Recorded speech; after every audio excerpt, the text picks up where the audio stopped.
আমরা এখন আসছি খুলনা মেডিকেল কলেজের সামনে নার্সিং ইনস্টিটিউট মাঠে, যেখানে মাহফিল। আমরা এখন ভিতরে প্রবেশ করতেছি মঞ্চের দিকে কাছ থেকে। আর আপনারা সম্ভব আমার কথাটা প্রথমটা বুঝে নেওয়ার চেষ্টা করবেন। খুব শীঘ্রই প্রধানমন্ত্রী আসবে, চলে আসবে মঞ্চে। প্রধানমন্ত্রী যতটা সম্ভব হবে দেখার চেষ্টা করবো। দেখি হাজারো মানুষ, বাইরের অংশে আরো মানুষ আছে যারা আসবে, সবাই প্যান্ডেল করা মেডিকেল কলেজের ভিতরে। আমাদের মধ্যে আজকের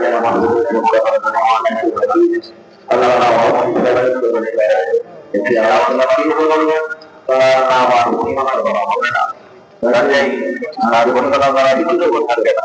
এই জন্য আপনারা যেখানে বিভিন্ন জায়গায় যারা আছেন, আমরা সকলেই মানুষের স্থানে পরিবেশে বয়ান শোনার জন্য চেষ্টা করি ইনশাআল্লাহ। আলহামদুলিল্লাহ। যারা আমরা যারা ছোট ভাইয়েরা দাঁড়ায় আছেন, তাদেরকে একটু বসায় দেওয়ার জন্য বিশেষভাবে বলা হচ্ছে। যারা দাঁড়ায় আছেন, আমরা কেউ দাঁড়িয়ে না, দাঁড়িয়ে থাকলে বক্তার বক্তব্যের একটু বিঘ্ন সৃষ্টি হয়। এজন্য অনুরোধ করবো, আমরা সবাই ফাঁকা জায়গা আছে, আমরা সবাই ভিতরে ঢুকে বসে পড়ি। আলহামদুলিল্লাহ। আপনাদের এই মাহফিলের এই পর্যায়ে আপনাদের সামনে গুরুত্বপূর্ণ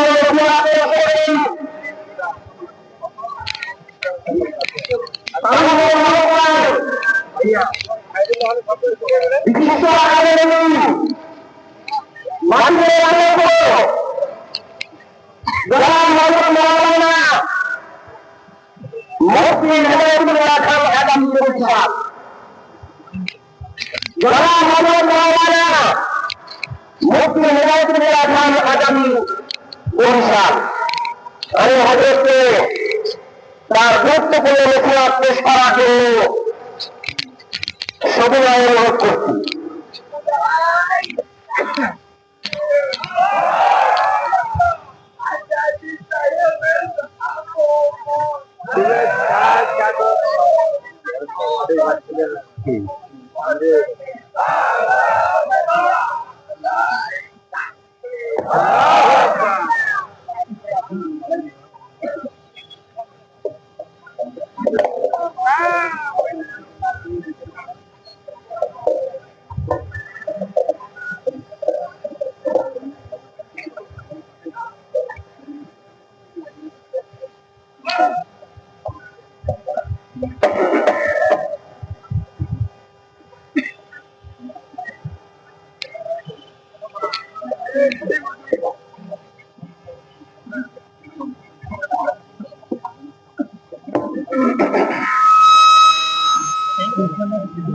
السلام عليكم ورحمة الله وبركاته.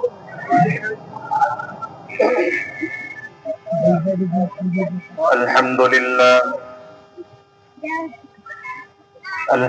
لله الذي أحاط بكل شيء علما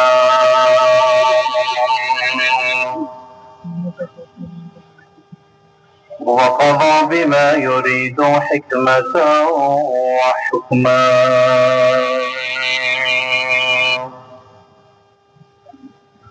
وأنعم بالنعم ابتلاء وامتحانا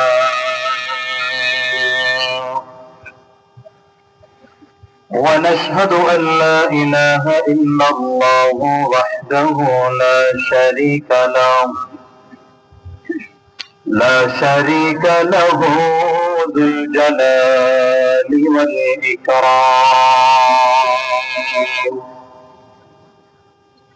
ونشهد أن محمدا عبده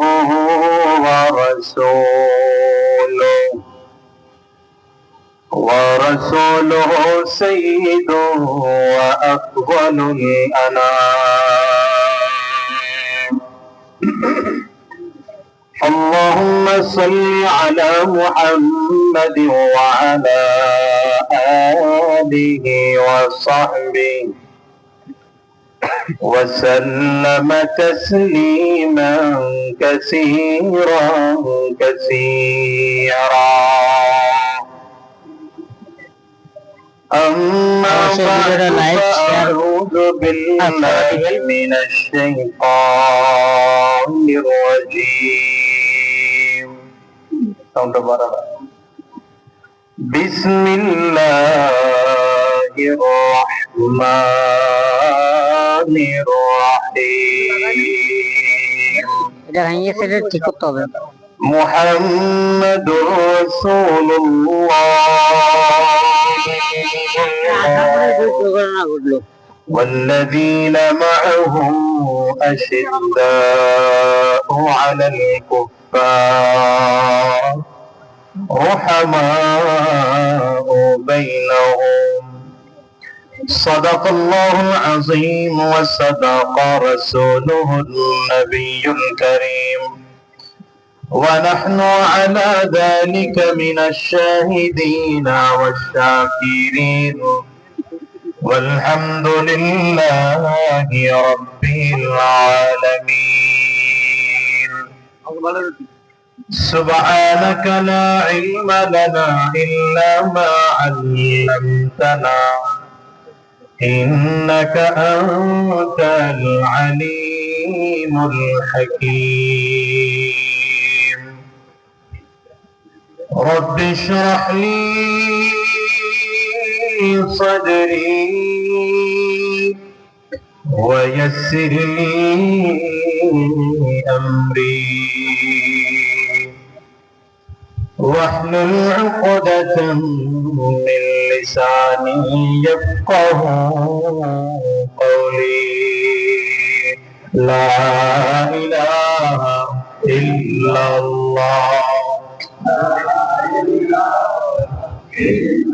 চলে জবান খুলে আওয়াজ দিয়ে সকলে মিলে লা ইলাহা ইল্লাল্লাহ লা ইলাহা ইল্লাল্লাহ লা ইলাহা ইল্লাল্লাহ লা ইলাহা ইল্লাল্লাহ লা ইলাহা ইল্লাল্লাহ لا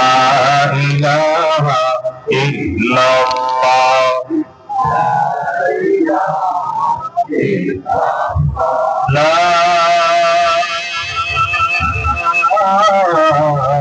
إله إلا الله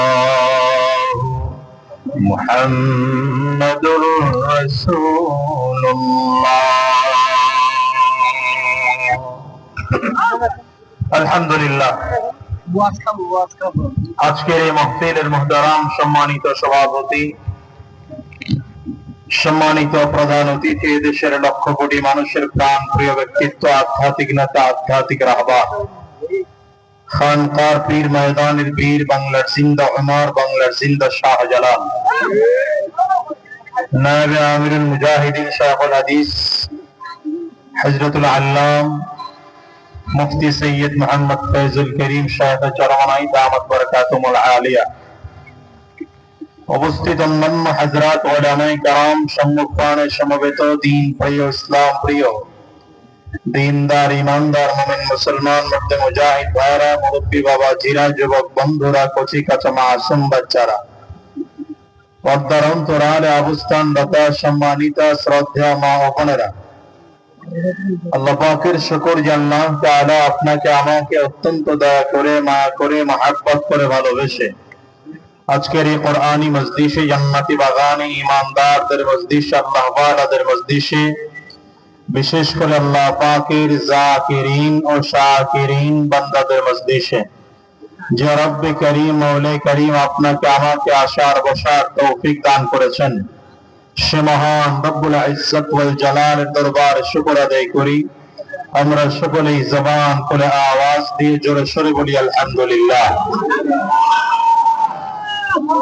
আজকের এই ময়দানে যারা প্রতিকূল পরিবেশের মধ্যে এসে উপস্থিত হয়েছেন, এখানে দুনিয়ার কোনো স্বার্থ নাই, এখানে স্বার্থ একটাই, এখানে আসলে কোরআন ও হাদিসের কথা শোনা যায়, এখানে আসলে আল্লাহ পাকের পরিচয় পাওয়া যায়, এখানে আসলে আল্লাহ ওয়ালাদের চেহারা দেখা যায়, ঠিক না? এই জন্য এতগুলো মানুষ আজকে এখানে উপস্থিত হলেন। এখানে বহুত মানুষ এমন আছেন যে পাশাপাশি বসছেন, কোনো দ্বন্দ্ব নাই, কোনো ঝামেলা নাই, কোনো হানাহানি নাই, মারামারি নাই, হিংসা নাই, অথচ একজন আরেকজনকে আমরা চিনিও না, জানিও না, দেখাও সাক্ষাৎও নেই। এই যে এখানে বসলাম এতগুলো মানুষ, এতগুলো মানুষ যদি বাজারে থাকতো এতক্ষণে হই হুল্লোড়, মারামারি, গীবত, শিকায়াত, কথাবার্তার যন্ত্রণায় থাকা যেত, অথচ এতগুলো মানুষ এখানে বসা, কোনো আওয়াজ নাই, পিং পতন, নীরবতা, এটা জান্নাতি পরিবেশ, ঠিক না? এই জায়গাটায় মারামারি নাই কেন, কাটাকাটি নাই কেন, হানাহানি নাই কেন? এখানে আমরা যারা বসছি সব ইমানি বন্ধনে বসছি। কিসের বন্ধনে বসছি বলেন তো?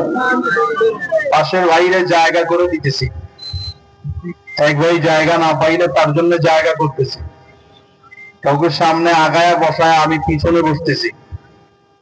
এই জায়গাটা তৈরি হওয়ার বড় কারণ হলো এখানে যতগুলো মানুষ উপস্থিত হয়েছি, যতগুলো মানুষ হাজির হয়েছে, আমরা সবাই ঈমানের বন্ধনে এখানে হাজির হয়েছে। মনে রাখবেন, দুনিয়ার সম্পর্ক দুই ধরনের হয়, এক হলো রক্তের সম্পর্ক, আরেক হলো ঈমানের সম্পর্ক। বলেন একটা সম্পর্ক কিসের? বলেন, জোরে বলেন। রক্তের সম্পর্ক, আরেক হলো ঈমানের সম্পর্ক। এটা ভালো করে বুঝেন, একটা হলো রক্তের সম্পর্ক, আরেক হচ্ছে ঈমানের সম্পর্ক। রক্তের সম্পর্ক কাকে বলে এই বিষয়ে ব্যাখ্যা করার দরকার নেই, এটা বুঝতেছেন তো? বাবা মা সন্তানের যে মহাব্বত, এটা রক্তের বন্ধন। ভাই ভাইয়ের বন্ধন, এটা রক্তের বন্ধন। আর এখানে আমরা যারা হাজির হইলাম, এটা ঈমানের বন্ধন। এই জন্য বন্ধন কয়টা? সবাই কথা বলেন না কিন্তু, কয়টা? একটা হলো ঈমানের বন্ধন, আর একটা হলো রক্তের বন্ধন। এই দুইটা বুঝলেন কথা? এই দুই কথা বুঝার পরে পরের কথাটা বুঝেন। যদি রক্তের সম্পর্ক টিকিয়ে রাখতে গিয়ে ঈমানের সম্পর্ক ছিন্ন করতে হয়, ভালো করে বুঝেন, কথা বলা যাবে না, মোবাইলে কথা বলা যাবে না, সব বন্ধ রাখতে হবে, এখন সব বন্ধ। মাওলানা মোবাইল, মুফতি গুগল, ফেসবুক আলাইহিস সালাম, ইউটিউব রহমতুল্লাহ আলাই, সব বন্ধ করে দেন। আর না আমি মাওলানার ওয়াজ চলবে এটা শুনবেন আপনারা, ঠিক আছে? সব বন্ধ করে দেন, সাইলেন্ট করেন। 102 নৌকায় পাড়া দিলে মাঝখানে নদীর মধ্যে পড়া লাগবে, কোনো দিকে নিতে হবে। তো যদি রক্তের সম্পর্ক টিকিয়ে রাখার জন্য ঈমানের সম্পর্ক ছিন্ন করতে হয়, ইসলামের বিধান কি? ঈমানের সম্পর্ক ছিন্ন করা যাবে না, রক্তের সম্পর্ক ছিন্ন করে দাও। বিপরীত দিকে ঈমানের সম্পর্ক টিকিয়ে রাখতে গিয়ে যদি রক্তের সম্পর্ক ছিন্ন করতে হয়, ইসলামের বিধান হচ্ছে রক্তের সম্পর্ক ছিন্ন করে দাও, ঈমানের সম্পর্ক ছিন্ন করা যাবে না।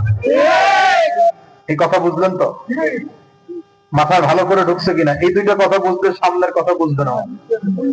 প্রথম কথা, সম্পর্ক কয় ধরনের হয়? সবাই বলেন।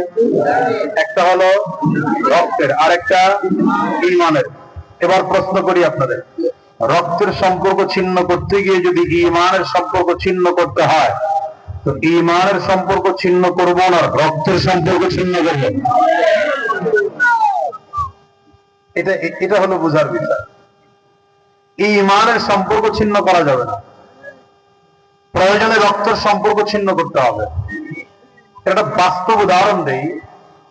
বাস্তব উদাহরণ হচ্ছে আবু বকর সিদ্দিক রাদিয়াল্লাহু আনহু। আবু বকর সিদ্দিককে তার পরিচয় নতুন করে দেওয়ার দরকার নেই, কি কথা বলেন না কেন? আমাদের তো পরিচয় লাগে অনেক। যেমন এই যে আমার নাম ঘোষণা করতে গিয়ে আগে বলা লাগছে তার অন্যের আইডল, এরপরে আবার বাতিলের আতঙ্ক বলা লাগছে। অনেক কিছু না বললে আমার নামের পরিচিতি হয় নাই, এই কথা ভালো লাগে। স্টেজে যদি শুধু নাম ঘোষণা করা হতো হেদায়েতুল্লাহ আজাদী, আমারও মনের মধ্যে একটু ছোট হয়ে থাকতো, লোকটা আমারে মূল্য দিল না। আবার আপনারাও মনে করতেন মনে হয় ছোট কথা বলেন। কিন্তু যখন নবীর সাহাবায়ে কেরামদের নাম না হয়, আবু বকর সিদ্দিক রাদিয়াল্লাহু আনহু, কোন মুফতি আছে? মাওলানা আছে? মুফাসসির কোরআন আছে? সে কথা বলেন না কেন? মুহাদ্দিস আছে, মুফাসসির আছে, মুহাক্কিক আছে, কই ব্যাপার কি?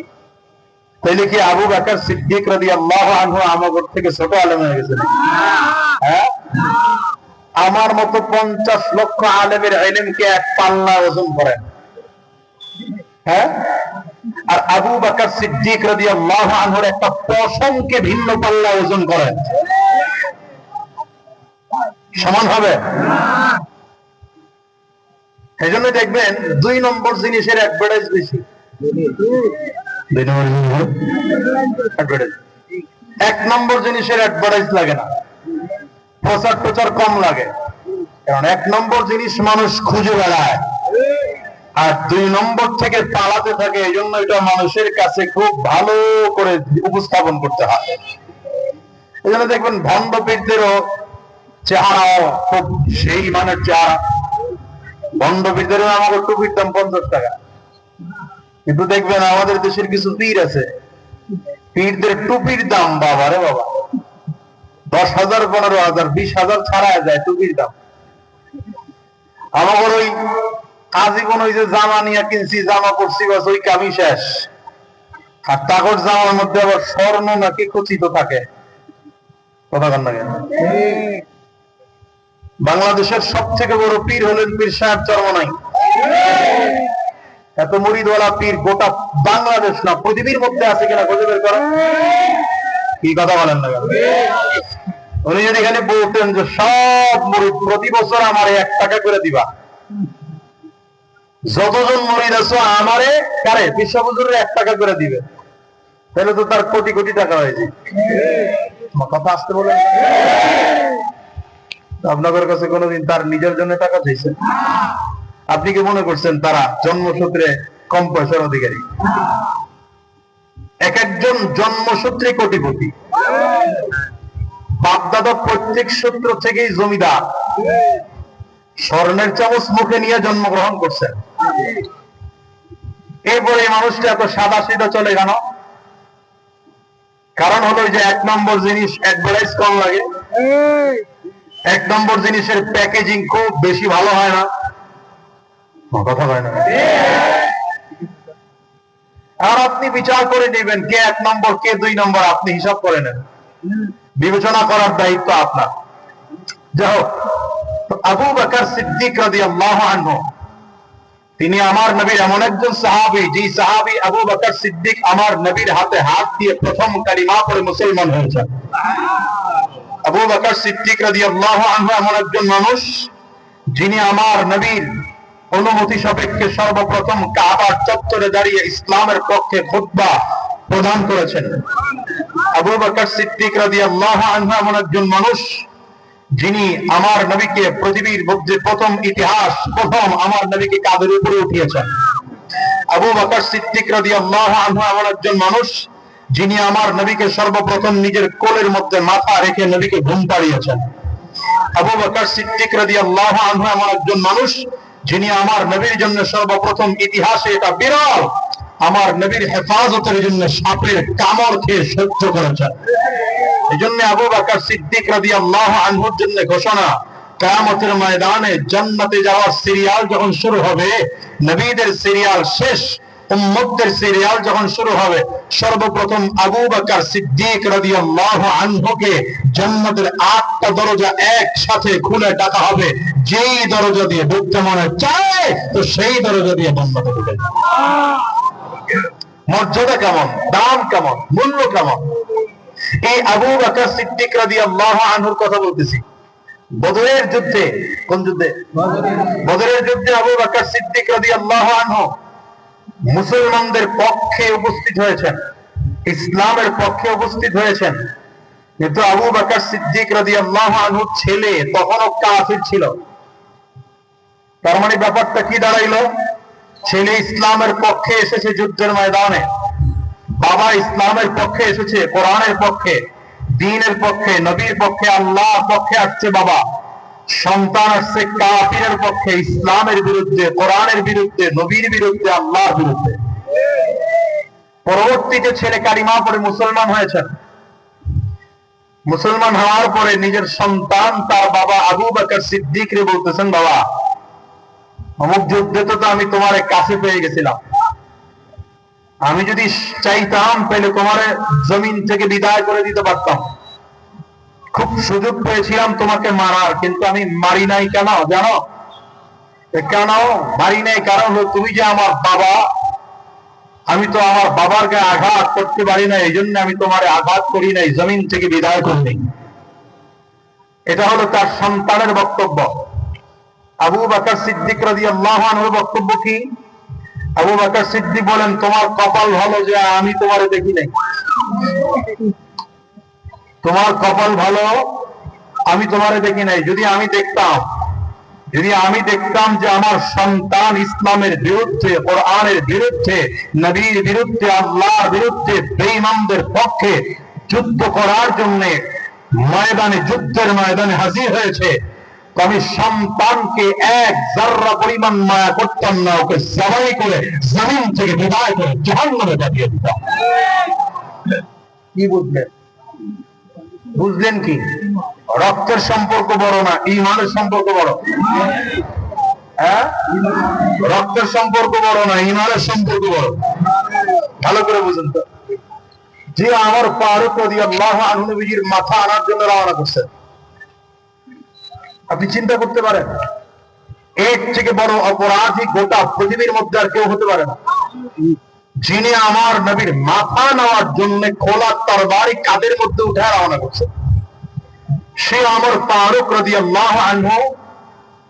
শুধু কালিমা পড়ে মুসলমান হওয়ার কারণে পরিবর্তন এই হয়েছে যে বদরের যুদ্ধে রাহমাতুল লিল আলামিন যখন হাত উঁচু করে দোয়া করতেছিলেন, সহিহ বুখারীর বর্ণনা, আল্লাহুম্মা ইন শি'তা আন লাম তু'বাদ, আল্লাহ আপনি যদি চান তাহলে আজকে গোটা জমিন থেকে, আপনি যদি চান যে গোটা জমিনের মধ্যে আপনার কেউ ইবাদত করবে না, কেউ আপনার সাজদা দিবে না, কেউ আপনার নাম নিবে না, তাহলে মুসলমানদেরকে পরাজয় করিয়ে দেন, কাফিরদেরকে বিজয় দিয়ে দেন। এভাবে করে করে নবীজি দোয়া করতেছেন। দোয়ার স্টাইল ছিল কত কঠিন। আমার নবী দোয়া করতে করতে হাত সিনা বরাবর উঠিয়েছেন, দোয়া চলতেছে, হাত উপরের দিকে উঠতেছে, দোয়া যত হচ্ছে হাত উপরের দিকে উঠতেছে, হাত উঠে উঠে উঠে উঠে একদম পুরো হাত উঠে গেল।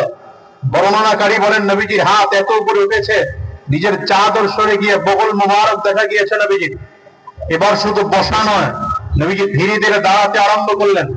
দাঁড়াতে দাঁড়াতে দাঁড়াতে দাঁড়াতে আমার নবী পুরো দাঁড়িয়ে গেলেন। শুধু দাঁড়িয়ে গিয়েছেন তাই নয়, পায়ের বুড়ো আঙ্গুলের মধ্যে ভর করে এত উঁচু হয়েছেন, মনে হয় যেন রব্বে কারীমের আরশে আজিমে ঝুলে ঝুলে নবী আল্লাহর কাছে দরখাস্ত করতেছে।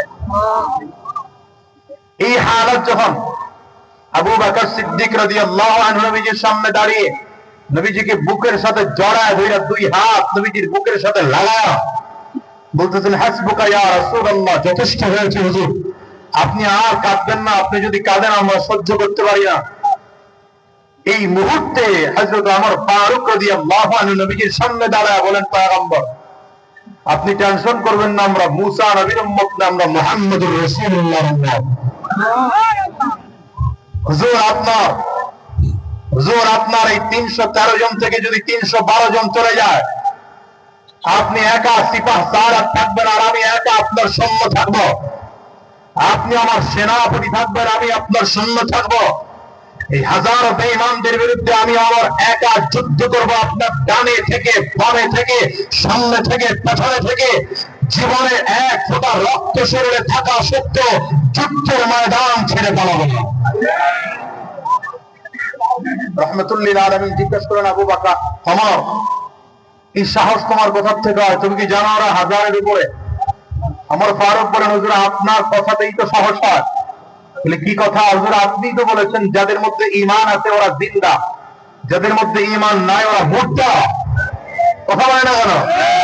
যাদের মধ্যে ঈমান আছে ওরা জিন্দা, যাদের মধ্যে ঈমান নাই ওরা মুর্দা। তো আমার একার মধ্যে ঈমান আছে, হাজারো বেঈমান হোক না, ওদের মধ্যে তো ঈমান নাই। তো যার মধ্যে ঈমান নাই ও মুর্দা। আমি একা জিন্দা ওই হাজার মুর্দার বিরুদ্ধে ঝাঁপিয়ে পড়বো। দেখেন না ইমানদাররা যখন রাস্তায় নেমেছে, ইমানদার যখন রাস্তায় নেমেছে, বেঈমান গুলো পালাতে পারে না, রাজপথ ছেড়ে পালানোর রাস্তা পায় নাই। কি কথা বলেন না কেন? জমিন থেকে হেঁটে যাওয়ার মতো সুযোগ হয় নাই, আকাশ থেকে উড়ে যাওয়া যাচ্ছে। কথা বলেন না কেন? এটা ইমানদারের শক্তি। কয়জন ইমানদার নামছে? কয়জন নামছে? 50 লাখ? মোটেও না। 10 লাখ? হিসাব করলে দেখবেন তাও না। হাতে গোনা 2-4-5 লাখ, হাতে গোনা 10 লাখ 20 লাখ ইমানদার নামছে। তাও তো সাহাবায়ে কেরামদের ওজনের পাল্লা নামতে সেই ইমান টিকবে না। কি কথা বলেন না? মোটামুটি ইমানদার নেমেছে তো 5 আগস্ট স্বৈরাচার দেশ ছেড়ে দল সহ পালাতে বাধ্য হয়েছে। কি বুঝছেন? বুঝলেন কি? বুঝছেন কি? এটা দিয়া গোটা পৃথিবীর মানুষকে শিক্ষা দিয়েছে ইমানদার হও, বেঈমানদের চামচামি করো না, কাফেরদের দালালি করো না, বেঈমানদের দালালি করো না। ইমানি পাওয়ার নিয়ে শুধু ময়দানের দিকে আগাও, ইমানি পাওয়ার নিয়ে ময়দানে আগাও। প্রয়োজনে মাথার পাগড়ি খুলে কবরে বেঁধে নাও। দেখো বেঈমানরা এমন করে পালাবে, ওরা রাস্তা পাবে না, পারে না।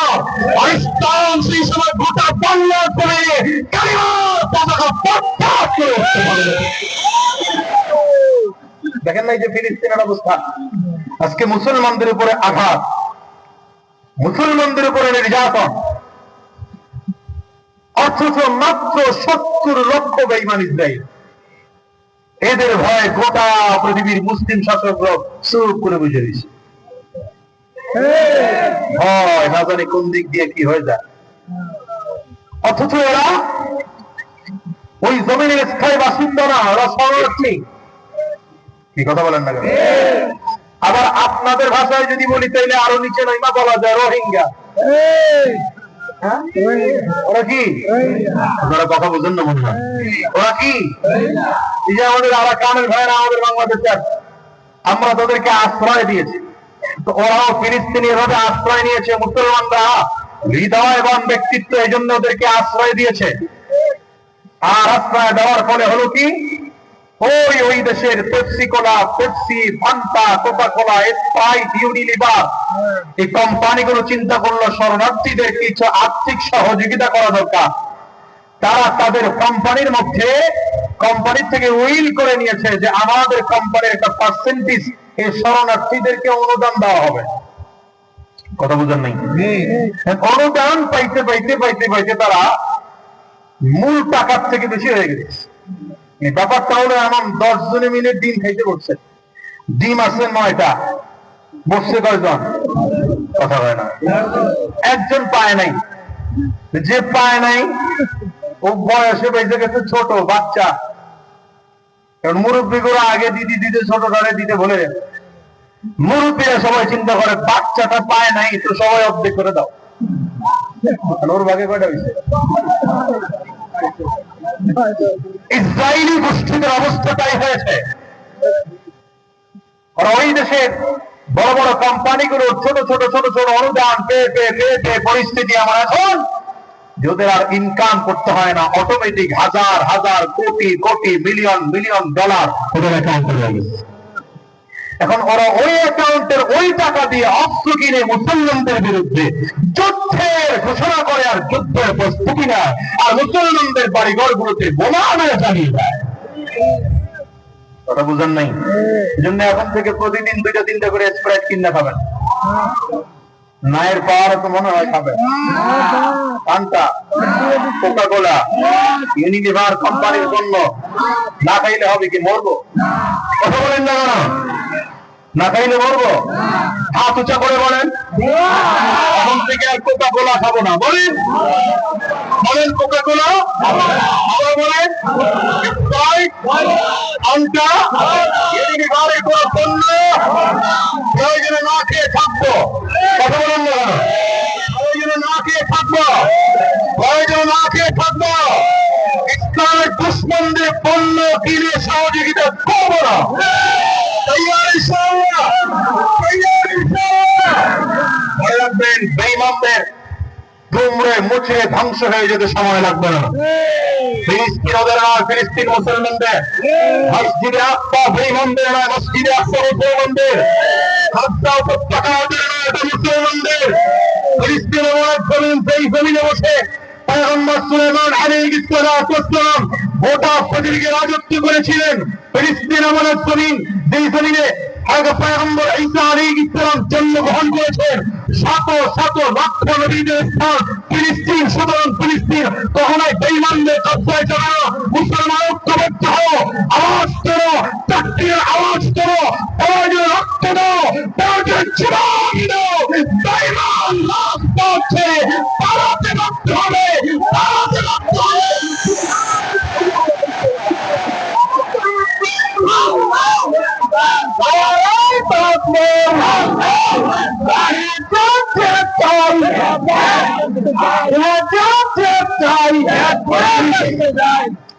বন্ধন দুইটা মনে আছে তো?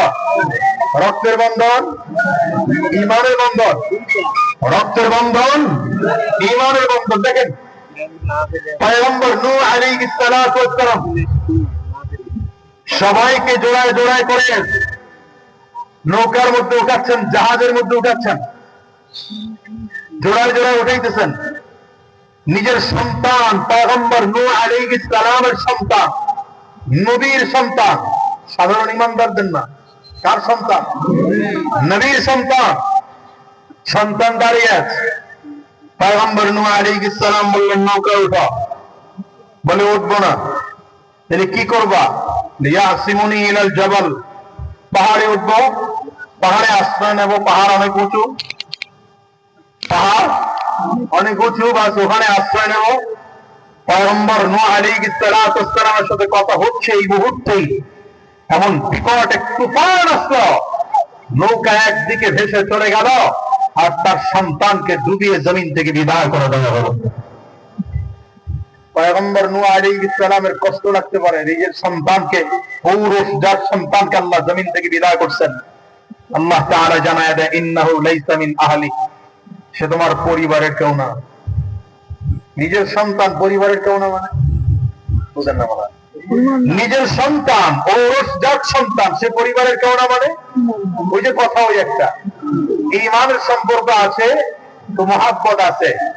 ঈমানের সম্পর্ক টিকিয়ে রাখতে গিয়ে যদি রক্তের বন্ধন ছিন্ন করতে হয়, রক্তের বন্ধন ছিন্ন করতে হবে, ঈমানের সম্পর্ক টিকিয়ে রাখতে হবে। এই কথা বুঝেন না মনে হয়? ফেরাউনের স্ত্রী, ফেরাউনের স্ত্রী নাম কি? আসিয়া। দেখেন ফেরাউনের বিবি, ফেরাউন হলো পৃথিবীর মধ্যে সব থেকে নিশ্চিত জাহান্নামী, নিশ্চিত জাহান্নামী। কেমন জাহান্নামী? অনিশ্চিত জাহান্নামী না। শয়তান যেমন প্রকাশ্য দুশমন, ফেরাউন হলো আল্লাহ পাকের ঘোষিত জাহান্নামী। আল্লাহ জাহান্নামী ঘোষণা দিয়েছেন, কারণ লাশটাকে যখন আল্লাহ হেফাজত করেন তখন আল্লাহ তাআলা বলেছিলেন, আল-ইয়াওমা নুনাজ্জিকা বিবাদানিক লিতাকুনা লিমান খালফাকা আয়া, আল-ইয়াওমা নুনাজ্জিকা বিবাদানিকা লিতাকুনা লিমান খালফাকা আয়া। ফেরাউন রে, তোর লাশটাকে আমি আল্লাহ তাআলা হেফাজত করে রাখলাম, কিয়ামত পর্যন্ত তোর লাশকে হেফাজত করে রাখবো। কেন রাখবো জানো নাকি?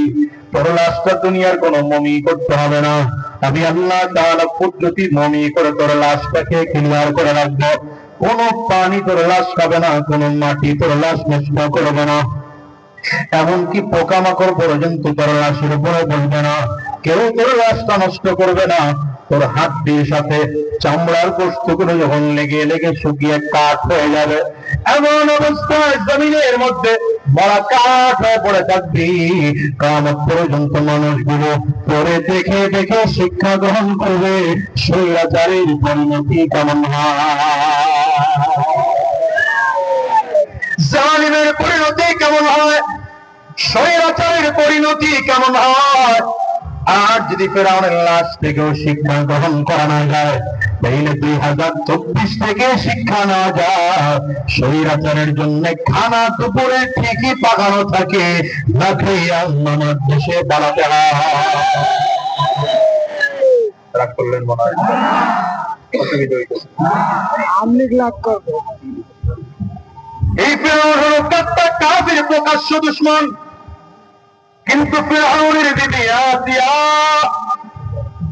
জান্নাতি, যে দুনিয়াতে থাকা অবস্থায় তাকে জান্নাতের খোঁজখবর শুভ সংবাদ দেওয়া হয়েছে। কিতাবের মধ্যে লেখে আসিয়া একবার ফেরাউনের সামনে বসে বাতাস করতেছে, বাতাস করে করে হঠাৎ করে পাখাটা হাত থেকে নিচে পড়ে গেল। আসিয়া উঠে গিয়ে বলল বিসমিল্লাহ।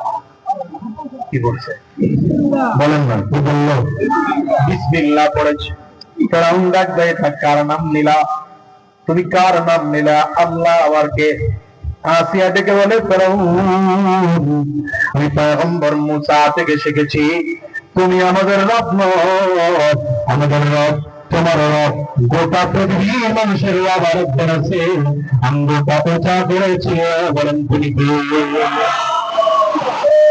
বলেন তিনি কে? নাম নিয়েছি আমি, দুনিয়ার কারো নাম নেই রে, আমি সে আল্লাহ পাকের নাম নিয়েছি।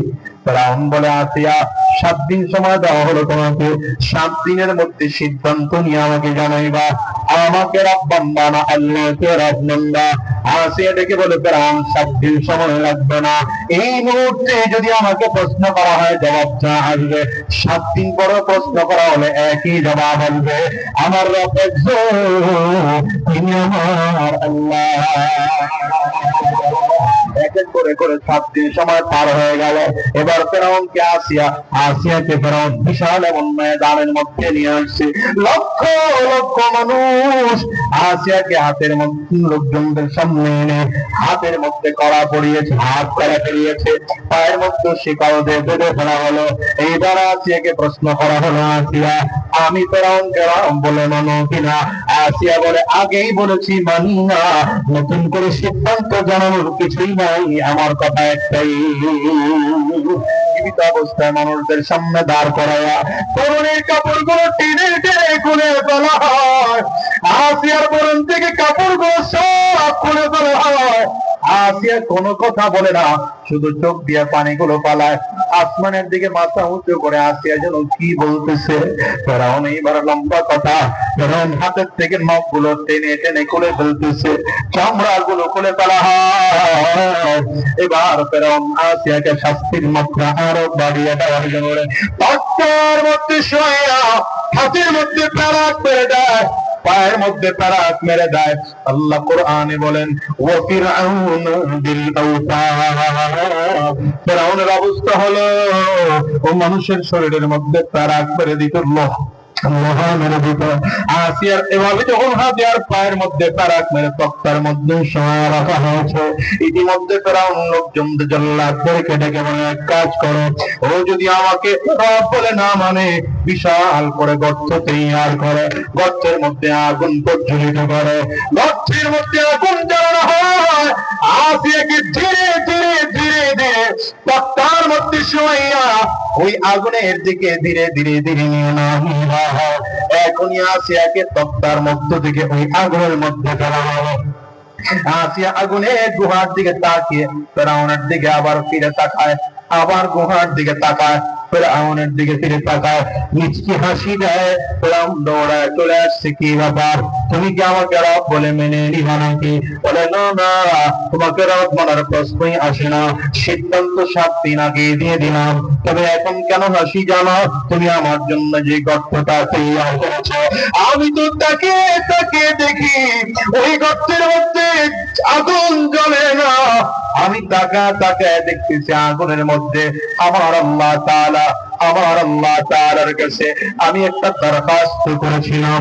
কি দরখাস্ত করেছিলেন? নাসিয়া আল্লাহ পাকের কাছে কোরআন কারীম আল্লাহ তাআলা গোটা পৃথিবীর মানুষকে জানিয়ে দেয়, রব্বি বিনিলি ইনদাকা বাইতান ফিল জান্নাহ ওয়া নাজ্জিনি মিন ফিরআউনা ওয়া আমালিহি ওয়া নাজ্জিনি মিনাল কওমিল যালিমিন। আল্লাহর কাছে ডাক দাও, আল্লাহ নির্যাতন করে, জুলুম করে, অত্যাচার করে আমি সহ্য করতে পারি না গো আল্লাহ, তারপরেও তোমার কাছে দরখাস্ত বিরোধ করি না, আমি তোমার কাছে দরখাস্ত করি আল্লাহ ফেরাউনের নির্যাতন থেকে আমাকে হেফাজত করো। আর আমার একটা ছোট্ট আবদার, আমারে মারতেছে তোমার জন্য গো আল্লাহ, তোমাকে রব বলে মানি, এই জন্য আমার প্রতি তোমার কাছাকাছি জান্নাতের মধ্যে একটা ঘর আমার জন্য বানিয়ে দিও। আমি যে আল্লাহর কাছে দরখাস্ত করেছি, দোয়া করেছি, আবেদন করেছি, আমার দোয়াটা আমার আল্লাহ তাআলা কবুল করে নিয়েছে। আমার কাছে মনে হয় আমার আল্লাহ তাআলা জান্নাতের বাইরে একটা সাগর বানিয়ে আমার জন্য আগুনের গুহার মধ্যে পাঠিয়ে দিয়েছে। ও দুনিয়ার মুসলমানেরা, সাবধান করে বলে যায়, সাবধান করে বলে যায়, ঈমানের সম্পর্ক বড় কঠিন সম্পর্ক, ঈমানের সম্পর্ক বড় দামি সম্পর্ক। রক্তের সম্পর্ক আসলেও দামি নয়, রক্তের সম্পর্ক আসলেও দামি নয়, আসলেও দামি নয়। কারণ কখনো এমন হয় সম্পদের কারণে ভাই ভাইয়ের বিরুদ্ধে চলে যায়, এমন ছেড়ে বলেন। সম্পদের কারণে এমন হয় সন্তান বাবাকে হত্যা করে, আবার কখনো এমন হয় বাবা সন্তানকে হত্যা করে, স্বামী তার স্ত্রীকে হত্যা করে, কখনো স্বামী তার স্ত্রীকে হত্যা করে। এমন হয় কি হয় না? বাংলাদেশের ঘটনা আছে না নাই? কিন্তু মনে রাখো মুসলমান, আমার নবীর সাহাবায়ে কেরাম এত এত নবীর সাহাবী, কত সাহাবী এমন ছিলেন নিজের সম্পদটুকু পর্যন্ত সব আরেকজন ভাইকে দিয়েছেন। ওই যে মুহাজির সাহাবী যারা ছিলেন, আমার নবী মুহাজির একজনকে আনসার সাহাবীর সামনে দাঁড় করাইয়া দুইজনকে ভাই ভাই বানায় দিতেন। আমার নবী রাহমাতুল লিল আলামিন এমন একজন মুহাজির সাহাবীকে ফজরের নামাজে পড়ে দাঁড় করাইলেন। কে আছে আমার এই সাহাবী? আজকে রাতে হিজরত করে মক্কা থেকে মদিনায় এসেছে, কে আমার এই সাহাবীকে ভাই বানায় বাড়িতে নিয়ে যাবা? একজন আনসার সাহাবী দাঁড়িয়েছেন, হুজুর আমি আমার বাড়িতে নিয়ে যাব। আনসার সাহাবী বাড়ির মধ্যে নিয়ে, আনসার সাহাবী এই সাহাবীকে একাকিত্ব কাটানোর জন্য, একাকিত্বকে মুক্তি দেওয়ার জন্য চমৎকার করে নিজের দুইটা বিবি থেকে একজন বিবিকে পালন করে দিলেন। তাই ইদ্যত শেষ হলে আমার এই বিবিকে তুমি বিয়ে করে নিবা। তুমি মক্কা থেকে এসেছ, কাউকে সাথে করে নিয়ে আসো নাই, তোমার একজন বিবি দরকার। আমার দুই বিবি আছে, একজন হলেও চলবে যিনি সব থেকে সুন্দর, তোমার জন্য তালাক দিয়ে দিলাম। ইদ্যত পূরণ হয়ে গেলে তুমি বিয়ে করে নিও। মুহাজির সাহাবী তাকিয়ে আছে, এটা আনসার সাহাবীর কেমন আচরণ হতে পারে। নিয়ে গেলেন ফসলি জমিনের মধ্যে, নিজের ফসলি জমিন দেখা ভাইরে, এই মাথা থেকে আরম্ভ করে ওই মাথা পর্যন্ত পুরোটা জমিন আমার, এই জমিনটাকে অর্ধেক করে ভাগ করে দিলাম, এই ভাগটা তুমি নিয়ে নাও, এই ভাগটা আমি নিয়ে নিলাম। নিজের অর্ধেক জমিনটা পুরো আমার আনসার মুহাজির সাহাবীকে দিয়ে দিলেন।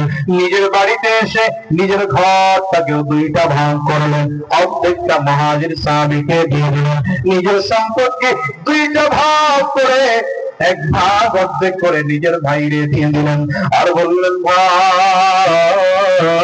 টেনশন করো না, টেনশন করো না, এতদিন আমার বাবার আমি একা সন্তান ছিলাম, আমার বাবার সমস্ত সম্পদ গুলো আমি একা ভোগ করেছি, এখন তো আমার বাবার আরেকজন সন্তান হয়েছে, তুমি আমার আরেকজন ভাই হয়েছ, আমি আমার বাবার সম্পদ একা ভোগ করতে পারি না, তুমি এখন থেকে ভোগ করা শুরু করে দাও। অর্ধেক করে ভাগ করে দিলাম, তুমি প্রয়োজন হয় তোমার দুনিয়ার মুসলমানেরা, সাহাবায়ে কেরামদের অবস্থা কত চমৎকার জানো? যুদ্ধের ময়দানে বেঈমানদের হাতে সব সাহাবায়ে কেরাম মারাত্মক জখম অবস্থায় আছে। মৃত্যুর যন্ত্রণা সাহাবায়ে কেরাম কাতরাইতেছে। মৃত্যুর আগ মুহূর্তে শহীদ হয়ে যাবেন, জমিন থেকে বিদায় নিয়ে যাবেন। আল আতাস, আতাস বলে চিৎকার করতেছে, আর পিপাসা, পানি পানি বলে চিৎকার করে পেয়ালা সামনে নিয়ে ধরা হলো। পেয়ালাটা যখন মুখের মধ্যে লাগাইয়া পানি পান করবেন, হঠাৎ করে পাশের থেকে আরেকজনকে যেন ডাকবে, আমারও পানি লাগবে, আমারও পানি লাগবে। পেয়ালাটা ধাক্কা দিয়ে সরা বলে, আমার লাগবে না, যা আমার যে ভাইটা পানি ভরে ডাক দিয়েছে, ওই ভাইয়ের কাছে মনে হয় আমার থেকে বেশি পানির পিপাসা। ওই ভাইয়ের কাছে পানির পেয়ালাটা নিয়ে যাও। তার কাছে নিয়ে যাওয়া হলো। তিনি আবার আরেকজনের আওয়াজ করিলেন। এমন করে করে সব সাহাবী পানি পান না করেই জমিন থেকে বিদায় হয়ে শহীদ হয়ে গেল। ও মুসলমান রে, হৃদ্যতা, মহাব্বত, আন্তরিকতা আজকে গোটা জমিন থেকে চলে গেল। এখন মুসলমান মুসলমান মারামারি হয়, টুপিওয়ালা মারামারি হয়, আসে না নাই? এক টুপিওয়ালা আরেক টুপিওয়ালারা দেখতে পারে না। আজকাল কি পড়েছ? গোল টুপিওয়ালাদের দেখলে মেজাজ গরম হয়। গোল টুপি পড়েছ, আজকাল কেওয়ালা দেখলে মেজাজ গরম হয়। গোল টুপি পড়েছ, চোক্কা টুপিওয়ালা দেখলে মেজাজ গরম হয়। চোক্কাওয়ালা পড়েছ, জানি টুপি দেখলে মেজাজ গরম হয়। এক পীরের মুরিদ আরেক পীরের মুরিদরা সহ্য করতে পারে না। এক ইমাম আরেক ইমামকে সহ্য করতে পারে না।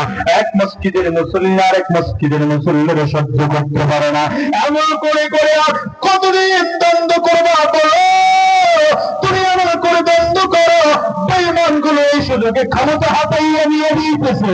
বেঈমান গুলো এই সুযোগের মধ্যে গোটা বাংলাদেশে সব সম্পদ গুলো বাহিরে পাচার করে দিতেছে। সুতরাং তোমাদেরকে অনুরোধ করে যাবে, টুপি নিয়ে আবার আমার বন্ধ করে দাও। কথা বলেন না কেন? পীর নিয়ে আবার আমার বন্ধ করে দাও।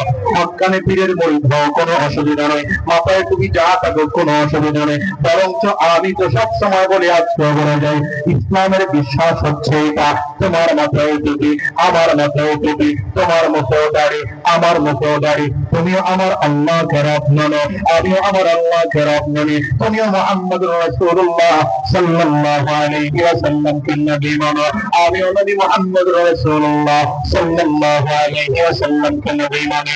তুমিও কোরআনকে ইসলাম ধর্মের ধর্মীয় গ্রন্থ মানো, আমিও কোরআনকে ইসলাম ধর্মের ধর্মীয় গ্রন্থ মানি। সুতরাং তোমার মধ্যে আর আমার মধ্যে কোনো পার্থক্য নাই। তুমিও যা, আমিও যা। চলো কাঁধে কাঁধ মিলে, হাতে হাত রেখে আমার যুদ্ধের ময়দানে নামবো।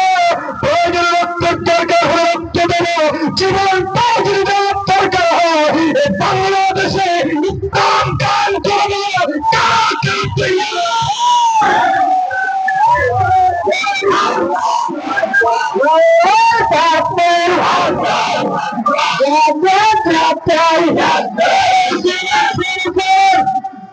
এখন আর ঘরে বসে থাকার সময় নেই, এখন কথা বলার সময়, ঠিক কিনা?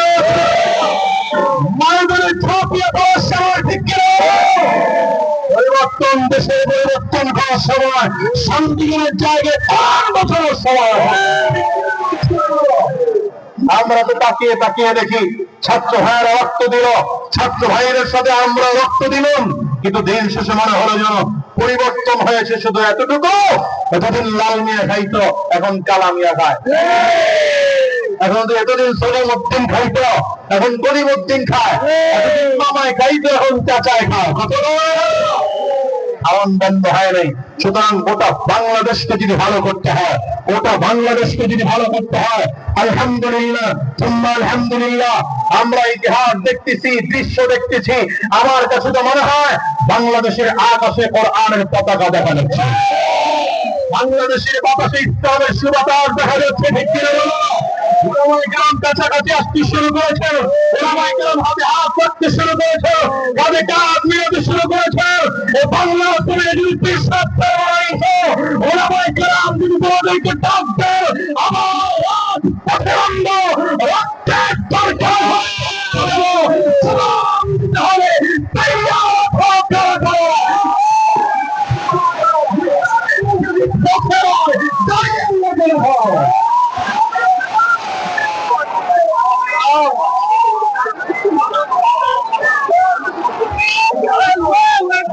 অসুবিধা হবে?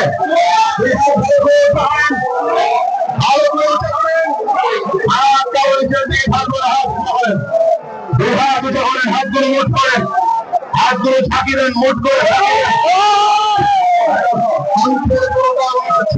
চাকরির হবে তৈয়ার হতো আমার আওয়াজ করে বলেন তৈয়ার।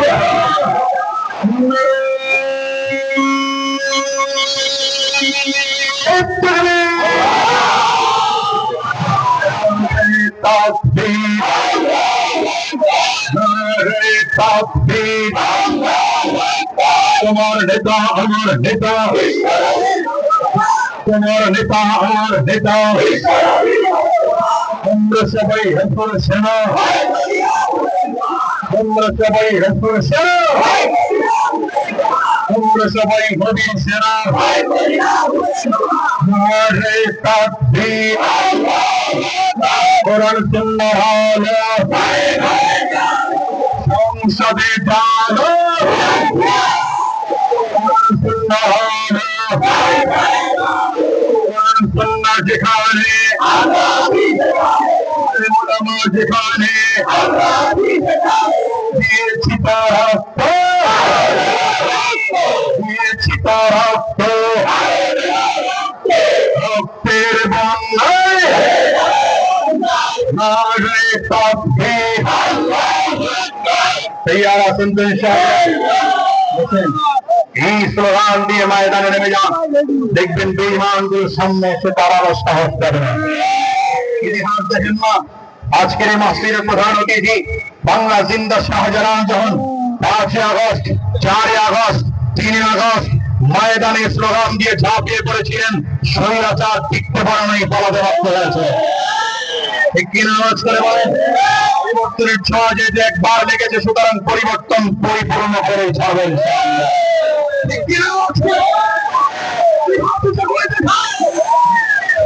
আল্লাহ কবুল করুন, আমিন বলেন। কষ্ট হয় বুঝি আপনাদের? অসুবিধা হয় বুঝি আপনাদের? শেষ করে দিলে ভালো হয়। আমি শেষ করতে চাইলেও পারবো না, কারণ শায়েখে চরমনায় আসতেছেন, হুজুর আসবেন ইনশাআল্লাহ, মন মতো কথা বলবেন ইনশাআল্লাহ। কথা বলেন না কেন? তিরোজার করে কোরআন হাদিসের কথা আপনাদেরকে শোনাবেন। তৈয়ার তো ইনশাআল্লাহ? আমি আসলে আলোচনা করার জন্য বসেও নাই, কারণ আপনারা শায়েখের আলোচনা শুনবার জন্য যতটা আগ্রহী, আমি তার থেকে বেশি আগ্রহী। সুতরাং হুজুর আসার আগ পর্যন্ত আপনাদেরকে নিয়ে সময় কাটাইতেছি, এর মাঝে 2-4টা কথা বলা দরকার, তাই কথা বলতেছি। বলেন, রক্তের সম্পর্ক বড় নয়, ইমানের সম্পর্ক বড়? সেই কথাটা বুঝলেন তো?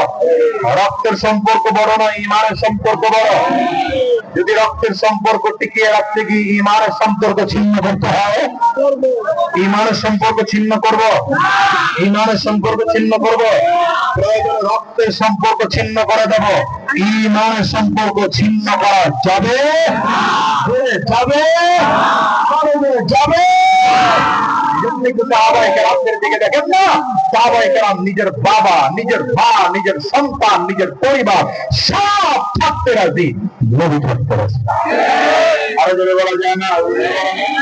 সব থাকতে রাজি, নবী থাকতে রাজি না। নবীজির একজন সাহাবী ছিলেন, কাফির থাকা অবস্থায়, নাম ছিল আব্দুল উজ্জা। ছোটবেলায় নবীজির কাছে গিয়ে কালিমা পড়ে মুসলমান হয়েছেন। নবীজির নাম দিয়েছিলেন আব্দুল্লাহ, কিন্তু নাম গোপন রাখতে বলছিলেন। হিজরত করে নবী যখন মদিনায় চলে গেলেন, আব্দুল্লাহর মনের মধ্যে বারবার শুধু প্রশ্ন, কবে মদিনায় যাব? সুবহানাল্লাহ।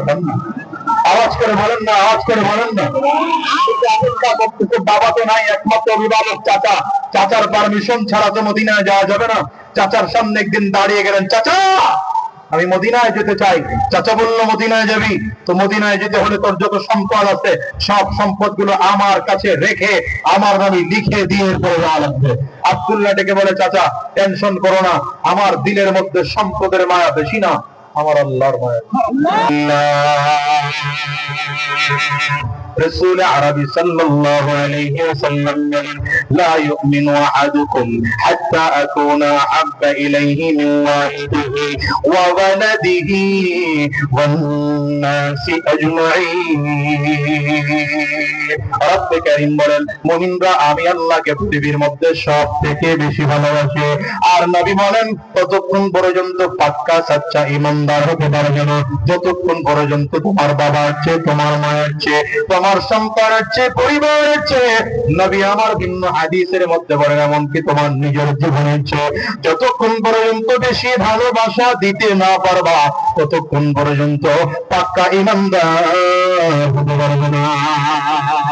আব্দুল্লাহ চাচার সামনে দাঁড়িয়ে আছে, চাচার দিকে তাকিয়ে বলে, চাচা বিদায় দাও, মদিনায় যাব। আব্দুল্লাহ চাচা ডেকে বলে, বিদায় দিলে তোকে সবগুলো মেনে নিতে হবে।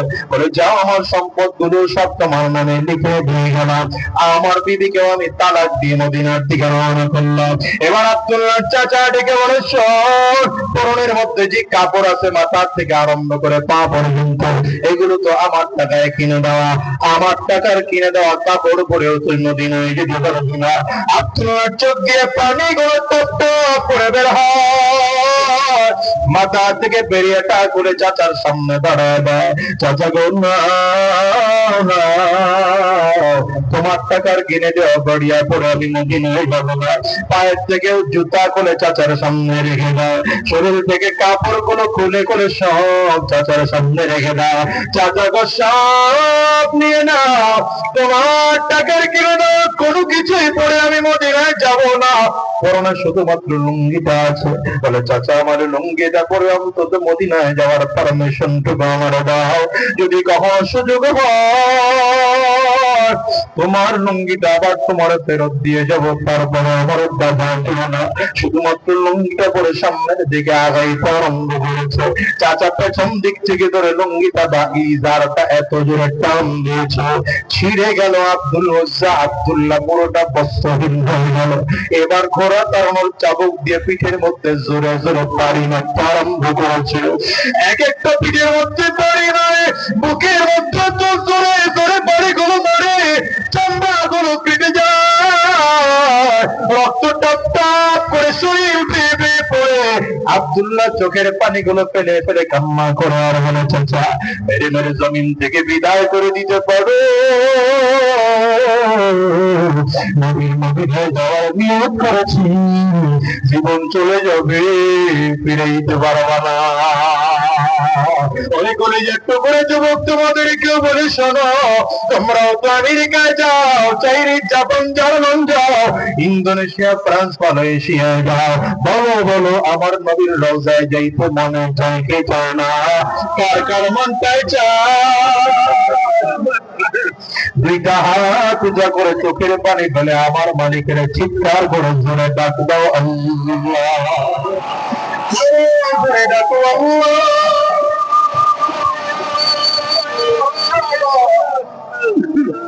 চোখে যদি পানি না আসে, কান্নার ধরে আমার মালিকের ডাক দাও, আওয়াজ দিয়ে চিৎকার করে মালিকের জোরে ডাকো আল্লাহ।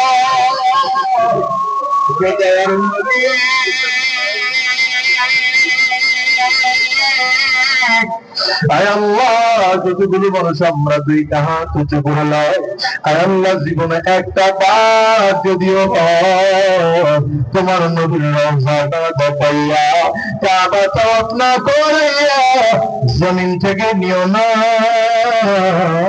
চিল্লা জবান খুলে বলো না মনের মাঝে মিশিয়ে হৃদয়টা উজাড় করো করো বলো, মনে বড় আশা ছিল যাব হৃদয় উজাড় করে বলো না, মালিক চাইলে তো সময় লাগে না, বলো না মনে বড় আশা ছিল, মনে বড় আশা ছিল যাব মদিনা, সালাম আমি করব গিয়ে, সালাম আমি করব যা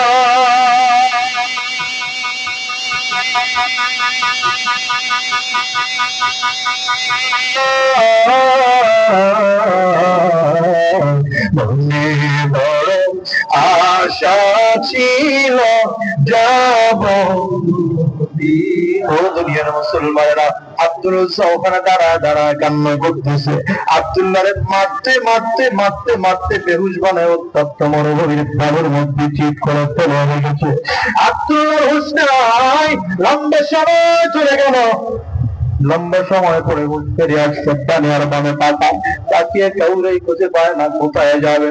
ওখানে দাঁড়ায় দাঁড়ায় চিন্তা করে, বান্দার যখন কেউ থাকে না তখন থাকে না তিনি হলেন আল্লাহ, উম্মতের যখন কেউ থাকে না তখন থাকে নবী, আর সন্তানের যখন কেউ থাকে না তখন থাকে না একমাত্র তার মা আর তার বাবা। ঠিক কিনা? এই দুনিয়ার মুসলমান রে, মা আর বাবা কত চমৎকার, কত সন্তানের জন্য মাওয়ালা। এই মজলিসের মধ্যে কেউ যদি থাকো বাজা মা হারা মানুষ, এই মানুষ কথাটা আমার কত বুঝবা। এমন কেউ যদি থাকো বাবা হারা মানুষ, তুমি আমার কথাটা বুঝবা। বাজান যে আমি তো তাকায় দেখি আজকের এই মজলিসের মধ্যে কার কার ঘরে নাম নাই, একটু হাতটা উঁচা করে দেখাও না। কার কার ঘরে হবে না, হাতটা উঁচা করে দেখাও। হাত গুলো তুলে রাখো, নামা নামাজাত।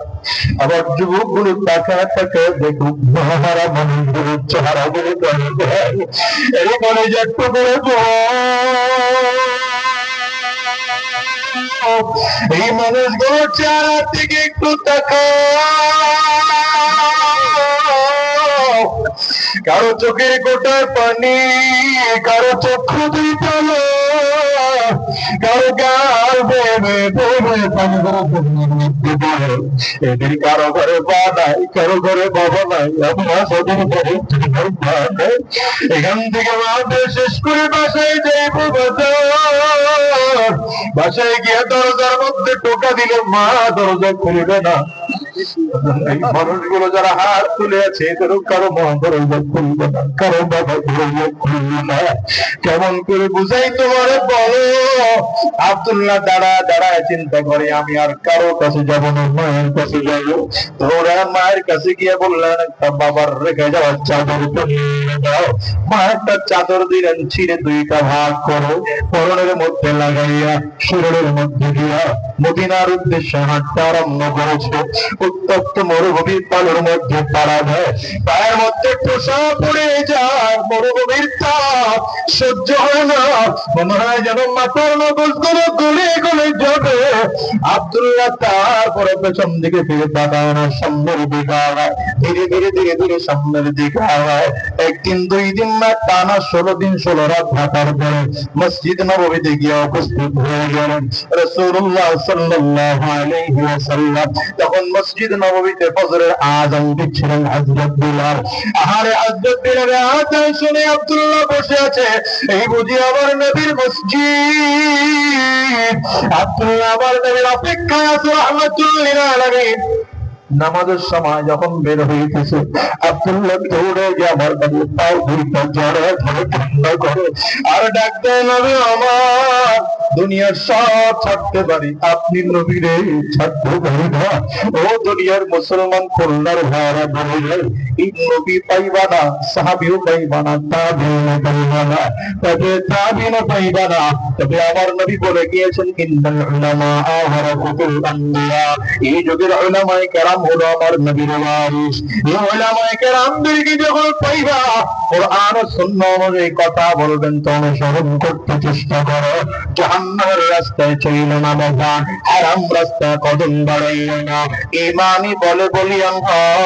বিশেষ করে আজকে শায়েখে চরমনায়ের মতো ব্যক্তিত্বকে কাছে পেয়েছে, হাতে হাত দিয়ে পাক্কা সাচ্চা দিলে তাওবা করবা, আর হারাম রাস্তায় কদম বাড়াবে না, শয়তানি রাস্তায় কদম বাড়াবে না, গুনাহের পথে চলবো না।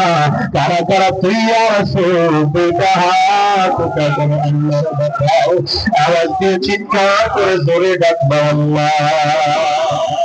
নিজের গুনাহের কথা স্মরণ করে জোরে ডাকবা আল্লাহ, আরো জোরে ডাকো আল্লাহ। চোখে পানি ফেলে ডাক দাও না আল্লাহ। অনেকের ঘরে বলা নাই বাবা আব্বা আম্মার কথা স্মরণ করে থাকেন আর আমার মালিকের ধরে আওয়াজ দিয়ে ডাকুন আল্লাহ। আয় আল্লাহ, সবাই মিলে ওয়াদা করলাম আরাম রাস্তায় কদম বাড়াবো না, শয়তানি রাস্তায় কদম বাড়াবো না, গুনাহের পথে চলবো না। আল্লাহ তুমি কবুল করে নাও, কবুল করে নাও। জবান করে বলো আমিন, আওয়াজ দিয়ে চিল্লাও আল্লাহুম্মা আমিন। আমার প্রিয় ভাইরা, হযরত সাহেবের চরমনায় খুব অল্প সময়ের মধ্যে আমাদের মাঝে স্টেজে চলে আসবেন ইনশাআল্লাহ। আপনারা জানেন সাহেবের নাম কখনোই ঘোষণা করা হয় না স্টেজে, সুতরাং হুজুর আসার আগে দুবার মানুষ আপনাদের কাছ থেকে নেব। আপনারা এটা আসলে ভিডিওটা ভালো লাগছে লাইক শেয়ার আর আইডিটা আমার চ্যানেল ফেসবুক আইডিটা ফলো দিয়ে রাখবেন। ধন্যবাদ, ভালো থাকবেন।